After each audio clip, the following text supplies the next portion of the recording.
here is the ultralight 5-inch build. This is the one I've flown in this video with the Betian 180 GPS, which is really slow at getting satellites compared to its bigger one. I've got the other one, the 880. StarCat Foxeer camera and the iFlight Twin G F7.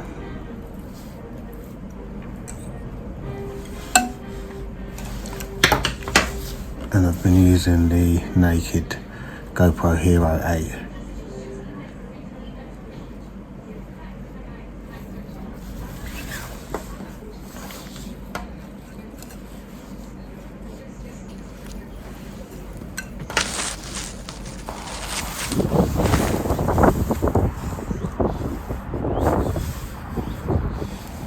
Yes, Pesci FPV and little Pesci FPV.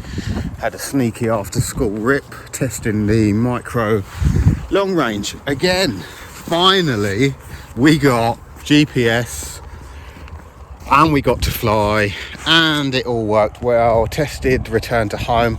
That worked really well as well. So bonus, the rain's just started, that's why we're leaving. I've got loads of packs left, but it started raining.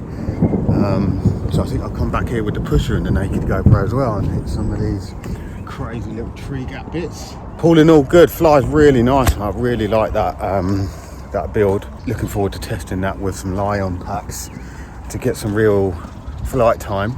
But I think I got like between 6 and 8 minutes on an 850 4S,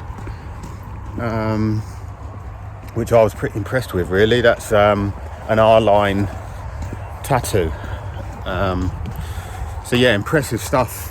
Needs a little bit of tuning and that's a bit frustrating, but so is FPV.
GoPro, the naked GoPro is like intermittently recording. Like it records, and I like waited on the ground for like a couple of minutes. It's still all recording. Sent it up. By the time I landed, it wasn't recording. So I don't really know what's going on there. That's a bit frustrating, but so is FPV. So yeah, we're going to go back to the house now, and I'll put together some footage for you. You should be able to see the DVR as well, so you see all my satellites and everything. And yeah, good day. I will see you soon. Oh, check out our merch as well. T-shirts available, PetianFPV.com. Nice. Catch you guys later. Like and subscribe.